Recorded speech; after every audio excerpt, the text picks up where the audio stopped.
This episode of the Police One podcast is sponsored by Officer Store. Learn more about getting the gear you need at prices you can afford by visiting officerstore.com.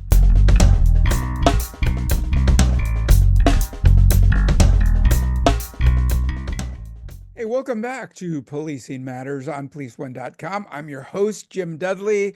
Well, my old agency, the San Francisco Police Department, recently celebrated 50 years of women in policing. Today, with so many women in leadership roles in America, who are the emerging leaders and what are we seeing in policing today? My guest today is Michelle Tavarez, captain with the Las Vegas Metropolitan Police Department, where she served for over 23 years. Michelle is currently the commander of Safe Neighborhoods Bureau, where her responsibilities include overseeing the gang unit, the narcotics unit, the vice section, and so many other aspects of operations. Well, welcome to Policing Matters, Captain Tavarez. Hello, thank you for having me. Yeah, great to have you and seeing some of the things you're up to. Couldn't wait to talk to you about this. You recently spoke at a conference on the role of women in shaping the future of public safety. What was your message to them? When we were at that conference in particular, we were kind of talking a little bit about diversity in your corporation and why it matters and, the right people in the right place. And having that conversation it was women and men in the room, which was great. But having that conversation with them, the biggest message I had for them was never give up. Policing is a historically male dominated industry, but it is definitely changing. And sometimes women can get discouraged when they're trying to move up or move into tactical positions that didn't historically have women. And the biggest takeaway I wanted them to walk out of that room with was that it's try again. The universe knows what we need when we need it. We don't always have the ability to get everything we desire or want in life, but I always think there's a reason for that. Just because you don't make it the first time doesn't mean you won't make it if you try a second or even a third. Yeah, no, I'm with you. I love the resilience and the drive and the never say die. You've had 23 years in policing. What challenges have you faced? Were they challenges mostly in the public realm or maybe from inside your own agency? Jim, I've actually had a little of both, and I've watched the department grow exponentially since I hired on. I hired on as a civilian employee, just working part-time in the jail. I became commissioned in 2006 and then eventually moving up the ranks. When I think about when I just was first becoming a police officer and some of the lack of female leadership that you saw versus what I've experienced as I've moved up. I remember when I hired on, we'd had one female deputy chief at the time. And then as I started to grow on the agency and move up in rank, at one point in time we had 8 female captains. 8, which is astounding when you think about it. I mean, our agency is a good size agency, but I think we carry about 23 captains at a time. So when you think about 8 being women, it's phenomenal. And a lot of those women were then promoted into a deputy chief spot, which wasn't something you saw a lot of when I first hired on with the department. As far as kind of hurdles I may have had to overcome, the standard hurdles you would think of from the public. I'm not very tall. I'm only 5'2". I always say dynamite comes in little packages. One of the things that I have going for me would be my command presence. I am not a quiet person. I'm not very shy. I remember getting out of the car one time to stop this, like, he turned out to be an ex-felon, but this big dude, and I got out of the car. And when I got out, authoritatively, I said, "Hey, get in front of my car." And he stopped in his tracks and he kind of looked at me wide-eyed and then walked over to the car.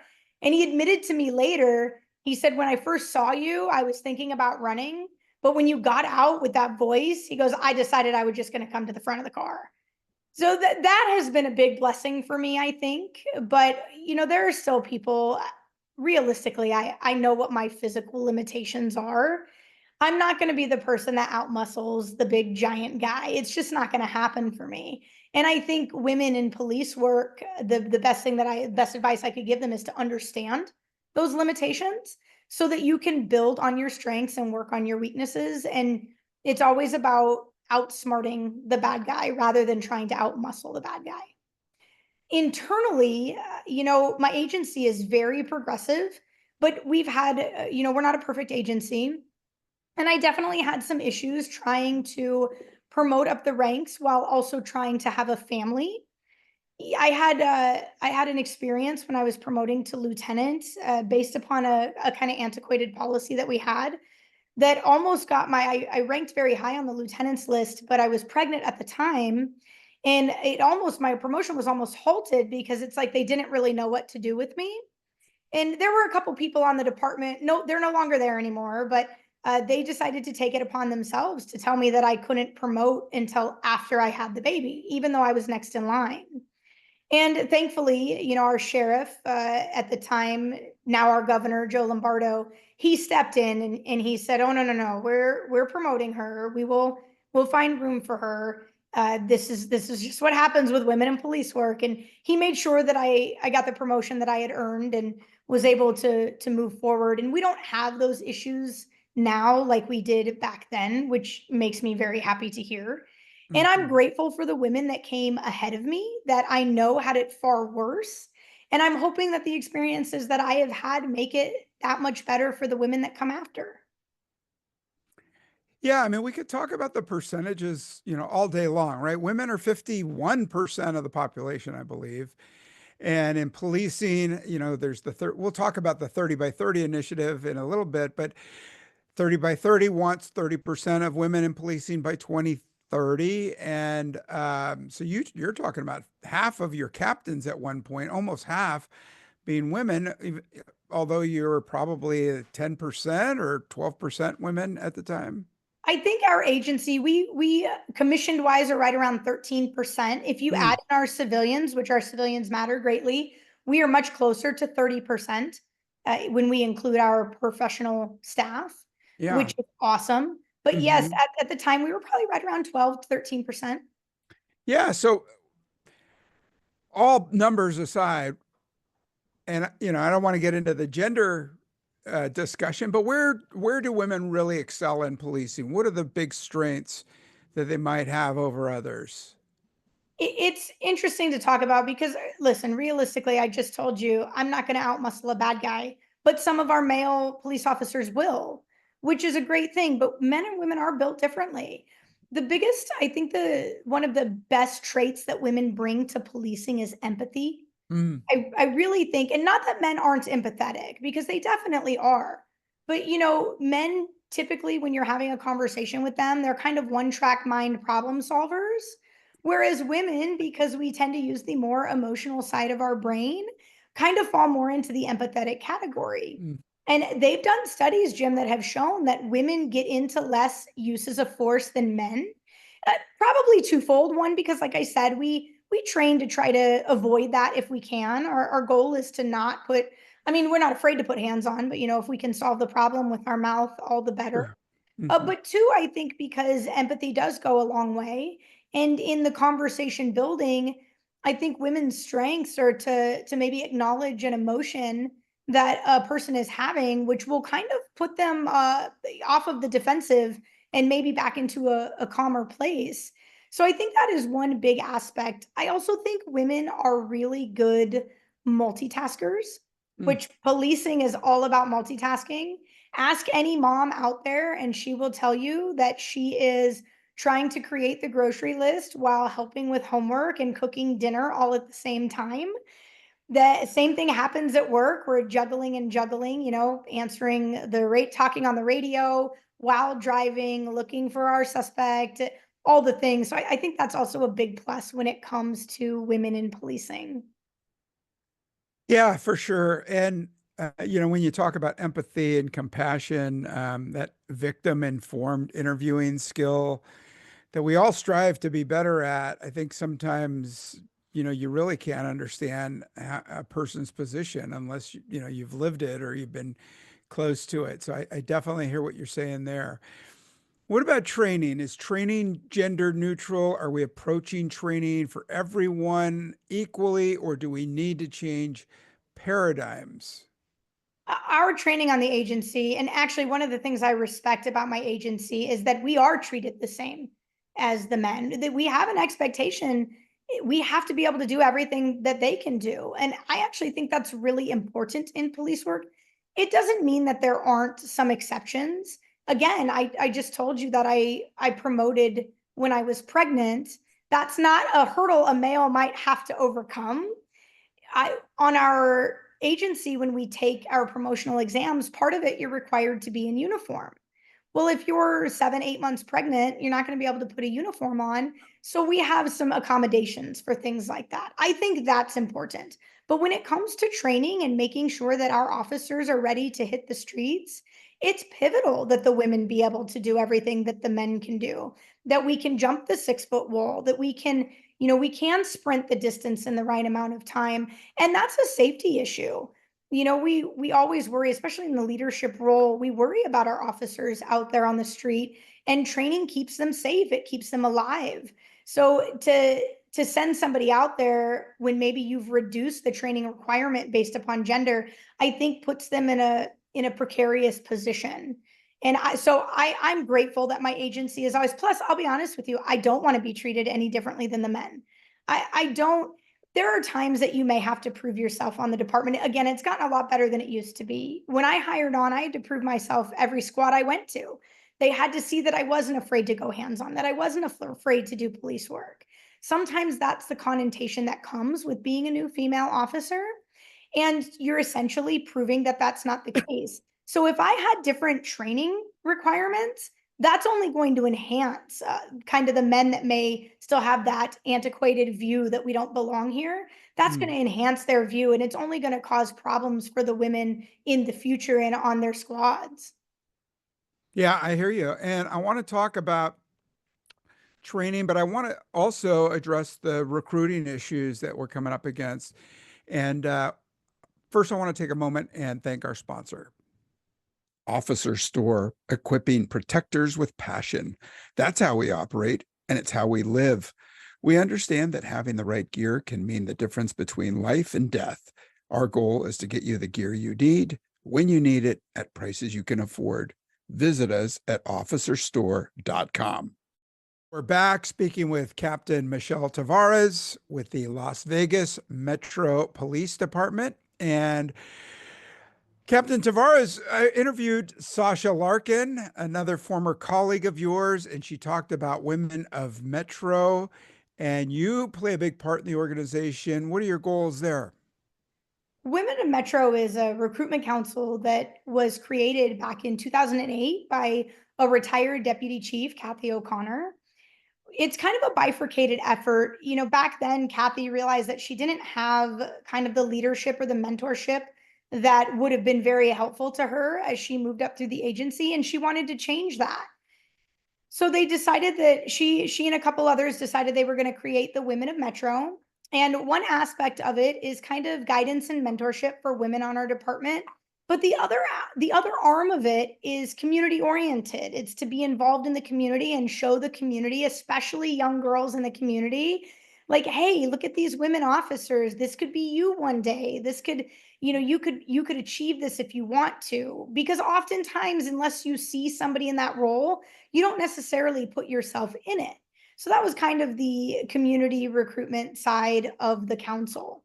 As the Women of Metro has progressed, it's seen a lot of change over the years, and they've really become very involved in both the agency and the community in a way that I don't even know Kathy could have imagined. Sasha was the previous chairwoman, and when she left last year, I took it over. So I've been the chair for the Women of Metro for about a year now. But we have a board that helps really kind of put all our events together. Our biggest event of the year is our Christmas give back to Child Haven. Child Haven is kind of the local agency where children go if they're awaiting foster care or they've been removed from their homes Mm. for some reason. And I think we're on like our 14th year this year of giving them Christmas. We knew that sometimes these kids are pulled from their homes by officers in uniform in the middle of the night. And because their parents are being arrested maybe. And we didn't want them to only see the police in that kind of light. So we would put on our uniform every year and we fundraise and we would toy drive and we'd bring all these toys to them and let them essentially have something of their own for Christmas. And we also do a big leadership conference every year now. This will be our 5th year doing it. When we started this conference, we started with 40 women and we just grabbed 40 women from Metro and tried to provide them some leadership and guidance. And last year, we now hold it at Red Rock Hotel and Casino. Last year, we had 480 women at this conference from all over the country. We've had women as far as Alabama that come to this conference to kind of learn and grow. So this year we're hoping to sell out at 500. But we used to call it the Lily Summit and we've rebranded it to the Water Summit. But basically the goal is to provide education, training for all of these young women out there that maybe didn't have it like Kathy, because not every agency is equipped to put together a council like this. We're very, very blessed on LVMPD, having the support of someone like Sheriff McMahill to ensure that we have diversity in rank is pivotal when it comes to councils like Women of Metro. Yeah, all of those are awesome programs. I want to go back a little bit to, the children of incarcerated parents. I teach and we talk about trauma and the long-lasting trauma of what these kids see, violence in the home, and just like you said, their parents, their mom or dad being taken out in handcuffs by the police, and that is a lasting image. So good on you for making that inroad into those families and maybe changing the impression on those kids. That's the hope. Yeah, and then the mentoring. So I was going to ask you, is it just the women of Metro in Las Vegas? But it sounds like you've really expanded your footprint. And are you putting out any publications? Are you looking for best practices of mentoring or promotional practice exams, things like that? Well, we don't usually do practice exams unless somebody specifically requests it. Our unions do a really good job of helping the officers on our agency promote. They've gotten really good at that kind of stuff too. With us, when it comes to the mentoring, it's usually more informal mentorship, but having that direct connection. We have an event coming up called the Wonder Women of Metro. It's a luncheon that we do, and it was kind of created to expose young women on our department to our executive staff. All of executive staff comes, they get lunch, they all get seated at a table, and people in the community can purchase tickets to come as well. That we always have like a keynote speaker and we do like fun things at the luncheon. But one thing that we do is we bring a young officer, a young female officer, and we put them at the table with a member of executive staff. And when you think about, our agency is about 6,200. I didn't get exposed to executive staff at a very young age. I don't even know what I would have done if someone had taken me to a luncheon and sat me at the table with the undersheriff. Like I might have been too afraid to even talk to him. So to give these young women that opportunity is a great chance for executive staff to interact with them and them to kind of pick their brains on how they got where they're at. So we do some things like that. And then of course, the informal mentorship that I mentioned, I always the only thing I was ever asked by my mentors was to pay it forward. So when someone asks me, can I sit down with you? The answer is always yes. I always make Nice. sure I find time. And listen, both men and women, when we're talking about mentorship, I think it's incredibly important to have diversity in your mentors. I think you should have a mentor of the same gender, a mentor of a different gender, and a mentor of a different ethnicity, because all of that will provide you different perspective. It's good to have, especially for women, it's good to have female mentors because we've encountered maybe some of the same hurdles and potholes that they will encounter, and we can help them through that. But men are exposed to a different side of the department than I ever will be as well. And to have that as an ability is great too. So I never want to pigeon somebody into mentorship based solely upon gender. So I mentor both men and women, but yes, I will obviously help any woman that comes comes to me. And again, that was all that was ever asked of me from my mentors. And that's all I ever ask my mentees. Just pay it forward. Yeah. Yeah. And when you talk about placing, you know, somebody early on in the organization at a table with an executive, I recall back to how always studied the chart of what, a bar or two bars or a star or whatever else, what it meant in case I got in the elevator with somebody. And it's so funny that we just forget that some people just don't care. And you get in the elevator and they give you a head nod. They have no idea what rank you are. But do they get the courage to actually interact and talk? Do you have a icebreaker or something at those tables? Well, we are very blessed with our executive staff. They are all incredibly personable people. They are the icebreaker. They have no qualms about talking to the young officers at the table. And so they do a really good job of interacting with them. And there are community members mixed into these tables too, which is great because you come from the community and you buy a ticket, and this money all goes into our LVMPD foundation, which are used for projects all throughout Las Vegas and the department and things like that. But you purchase a ticket and you come and sit down, and you might end up at the table with the assistant sheriff, and you can ask some random question or tell them that you got a ticket, because that's what everybody likes to do, right? But the executive staff, they're such good sports about it, and they're really good participants. So we don't even need an icebreaker because they typically will engage the young officers themselves. No, that's great. That's great leadership. Hey, recruiting in general is tough these days. We talked a little bit about the 30 by 30 initiative. Are we seeing progress in recruiting women from the general public these days? I think it's really agency dependent. It really depends on how much money you have to put towards recruiting, as well as whether we want to believe it or not, the mentality of the leadership. Uh, Again, Sheriff McMahill understands the importance of diversity in rank.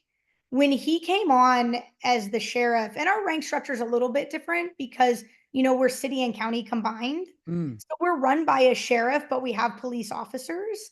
And our rank structure is basically sheriff, under sheriff, and then 3 assistant sheriffs. Below the assistant sheriffs, we have the deputy chief position. We had never seen a female at the rank of assistant sheriff until Kevin was elected.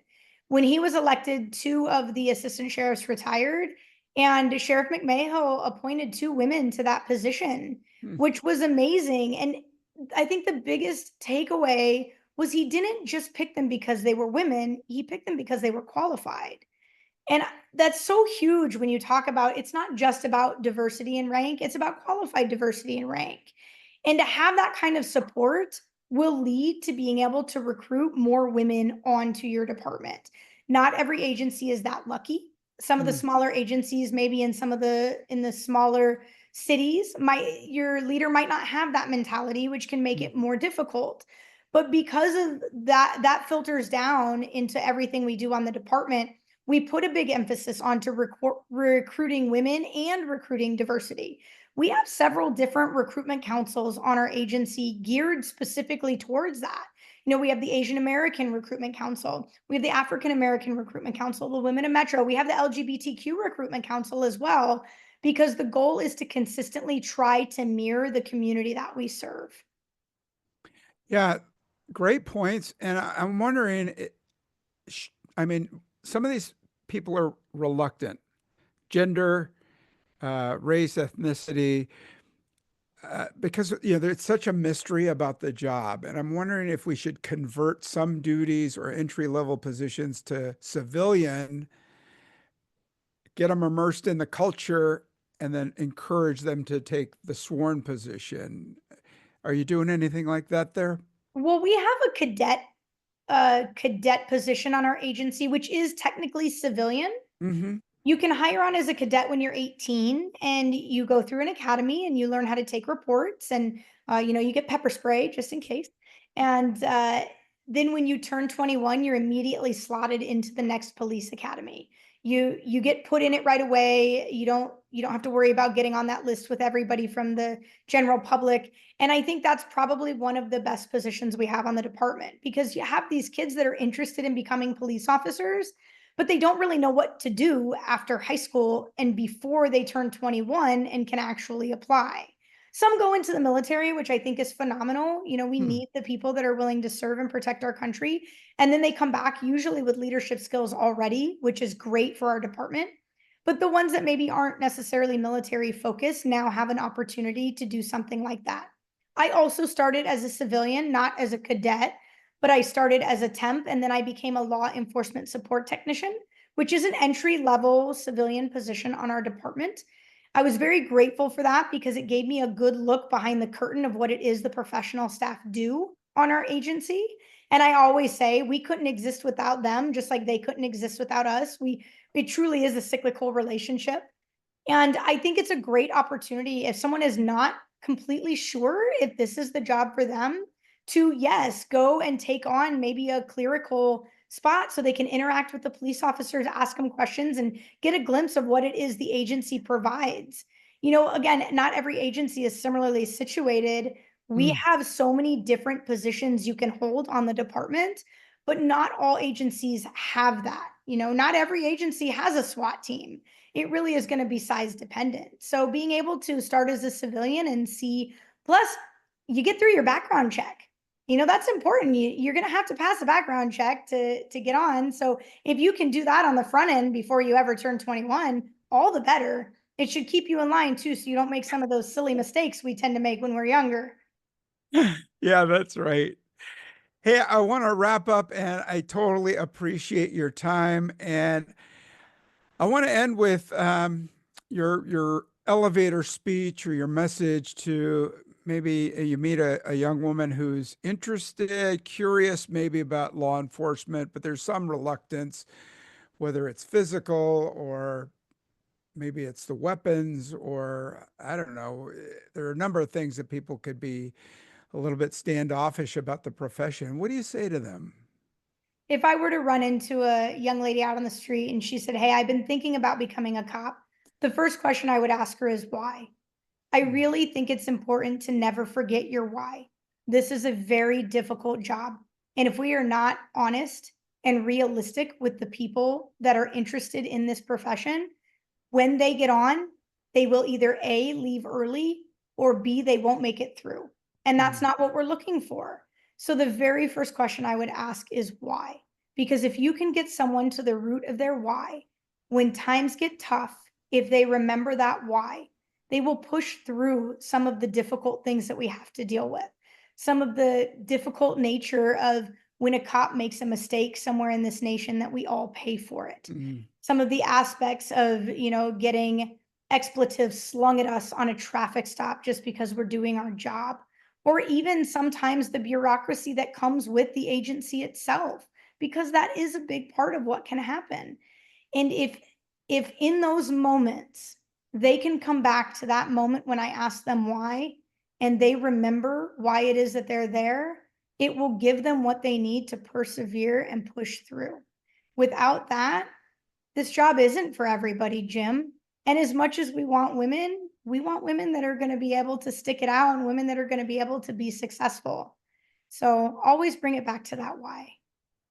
Yeah, I love that. And I love what you just said there, that this job isn't for everyone. And I think, our recruiting dilemma over the last 3 or 4 years or 5 years since COVID and George Floyd, we might have gotten a little bit desperate. And I wonder if we had statistics, what it would show in the attrition rate, people washing out early, like you said, or leave early. I think I do recall a statistic that said within 5 years, a big percentage will just leave, like they're disillusioned or the job's not what they thought it would be. So the idea that it's not for everyone, I think sometimes we're reluctant to say that because we want people. But if we're really fair to ourselves and to the candidate or the recruit, I think it's essential, just what you said. We have to ask them why, and we have to make sure that they're a good fit for the organization. Yes, I completely agree with you. Well, hey, what else you have? What's coming up in your future? I want to wrap it up and thank you for being on the show. What's new for you? Oh, always something new going on. I'm very lucky to run the Safe Neighborhoods Bureau. We just created on our agency the Violent Gun Crime Unit, which was a vision of Sheriff McMahill's. We were really, really good at solving homicides. Our homicide solve rate at LVMPD is 93%. Wow. Yeah, and we know when you solve crime, it deters crime. Yeah. You think about a 93% solve rate. Don't come to Vegas and commit a homicide. We're going to catch you. But we weren't as great at solving the shootings where someone didn't die. And the sheriff kept wondering, why is that? So he put together the Violent Gun Crime Unit, and their responsibility is to investigate all of the shootings that occur in the valley where a subject is hit but doesn't die. And they were created, I think they started October 29th of 2024. They had, I think about, what was it, maybe 30 to 40 cases in 2024, and they have a 100% solve rate for that. Wow. Now, this year, we're at 68 shootings year to date, I think, and our solve rate is high 80s. So, and that's because some of those cases just aren't done. They'll find them. They're an incredible team, and getting the ability to lead that unit has been so rewarding for me. The people that are involved in it are so committed, and they weren't all detectives before they came. We had some very senior detectives, and then some green kind of just getting into detective work folks, and to watch them work together and learn how to investigate crime and solve crime, and to see the reaction on their face when they make an amazing arrest, like it's very, very rewarding, and I'm just honored to be a part of it. So that's the biggest thing that we've been doing recently there at LVMPD, at least for me in my section. So it's been a lot of fun. And then I also have, I know you said I have gangs, vice, and narcs, and they're all great, but I also have the Crime Gun Intelligence Center. Our CJIC team was moved over under me, and watching them interact with all of the other units in safe neighborhoods, and seeing, how they put together federal cases for people that are doing straw purchases and providing guns to these gang members. It's also very incredible to see. So very honored to be in the position that I'm in, and grateful to the sheriff for giving me this much responsibility and having the faith in me to go ahead and move forward with this bureau. I just consider myself very blessed. Well, you're doing a great job. And wow, those are phenomenal numbers. 80s, 90s, 100% clearance rates. So I guess you're blowing up the whole idea of what happens in Vegas stays in Vegas. Because, That's a fact. okay. Well, thank you so much for your time, Captain Michelle Tavarez with the Las Vegas Metropolitan Police Department. You're doing great things. I look forward to hearing more from you. Thanks for spending time with us today. Thank you. Hey, to our listeners, I hope you enjoyed today's show. Drop me a line at policingmatters@policeone.com. Let me know what you think. And appreciate you checking in. I hope you're staying safe and looking out for each other. And I hope to talk to you again real soon. Take good care.